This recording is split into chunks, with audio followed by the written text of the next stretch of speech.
Assalamualaikum warahmatullahi wabarakatuh. Sampurasun, pamirsa anu mulia, candu waktuna kana acara Warta Matakwa Cianjur. Dina basa Sunda, anu dipidangkeun ku Simkuring Septian Anggar Harja. Aya warta naon wae dinten ayeuna, hayu urang nyakseni warta salengkepna. Bencana longsor di Kampung Manggis Hilir.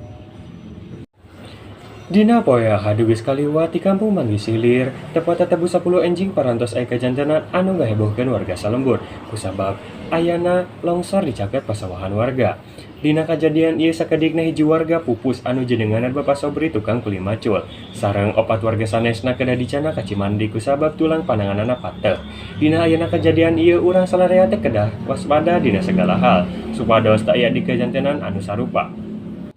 Hatur nuhun kana perhatosanana, wilujeng patepang di dilin waktos, Simkuring Septian Anggar Harja, munggara namit mundur. Wassalamualaikum warahmatullahi wabarakatuh.